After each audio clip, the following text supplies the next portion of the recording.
Hello दोस्तों, मेरा नाम मेघा है और आज हम इस वीडियो में स्वामी विवेकानंद की जीवनी के बारे में बात करेंगे।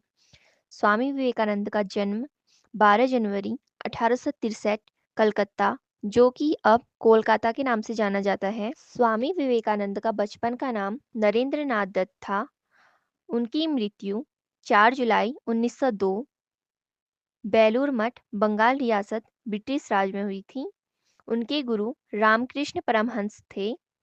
साहित्यिक कार्य राजयोग पुस्तक और कथन उठो जागो और तब तक नहीं रुको जब तक लक्ष्य प्राप्त न हो जाए। उनका धर्म हिंदू धर्म था। दर्शन आधुनिक वेदांत, राजयोग, राष्ट्रीयता भारतीय। स्वामी विवेकानंद का जन्म 12 जनवरी 1863 को कोलकाता में हुआ था। उनका असली नाम नरेंद्र नाथ दत्त था। वे एक समृद्ध और शिक्षित परिवार में पैदा हुए थे, जिसके कारण उन्हें बचपन से ही अच्छे संस्कार और शिक्षा प्राप्त हुई। उनके पिता विश्वनाथ दत्त एक प्रतिष्ठित वकील थे और मां भुवनेश्वरी देवी एक धार्मिक और अत्यंत सरल स्वभाव की महिला थी।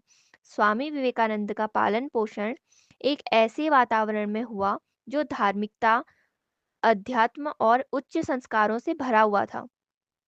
उनके माता-पिता ने उन्हें बहुत अच्छे संस्कार दिए और छोटी उम्र में ही स्वामी विवेकानंद में गहरी धार्मिक भावना और अध्ययन की इच्छा देखने को मिली। स्वामी विवेकानंद के प्रारंभिक शिक्षा का आरंभ कलकत्ता के प्रिंस बयल स्कूल में से हुआ था, जहां उन्होंने अपनी शिक्षा की नींव रखी। वे एक मेधावी छात्र थे और उनके विद्यालय में हर विषय में उत्कृष्टता प्राप्त की। वे विशेष रूप से इतिहास, संस्कृत और दर्शन शास्त्र में रुचि रखते थे।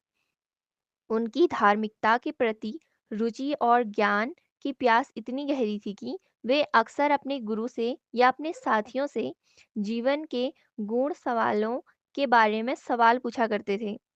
उनकी यह जिज्ञासा उन्हें जल्द ही एक खोजी और ज्ञानवर्धक मार्ग पर ले गई। स्वामी विवेकानंद का मननशील और विचारशील स्वभाव था, जो उन्हें सामान्य बच्चों से अलग करता था। वे एक समय में दो अलग-अलग तरह की मानसिकता रखते थे। एक तरफ वे धार्मिक गुरुओं की शिक्षाओं को गहराई से समझने की कोशिश करते थे, तो दूसरी ओर वे पश्चिमी विचारधारा और विज्ञान के प्रति भी गहरी रुचि रखते थे। जब वे रामकृष्ण परमहंस से मिले, तब उनके जीवन में एक महत्वपूर्ण मोड़ आया। स्वामी विवेकानंद ने रामकृष्ण परमहंस से शिक्षा ली और उनके दर्शन को आत्मसात किया। यही वह समय था जब वे अपने जीवन के उद्देश्य और मार्ग पर स्पष्ट रूप से अग्रसर हुए। स्वामी विवेकानंद के बचपन और युवावस्था में ही उनके मन में भारतीय संस्कृति और समाज की बेहतरी के लिए एक जुनून और प्रतिबद्धता पैदा हो गई थी। उन्होंने अपने जीवन के पहले दिनों में ही समाज में व्याप्त अंधविश्वास, भेदभाव और सामाजिक असमानता के खिलाफ आवाज उठाना शुरू कर दिया था। उनका यह मानना था कि भारतीय समाज को पुनः जागृत करने और उसे अपनी पुरानी महानता की ओर वापस लौटने की जरूरत थी।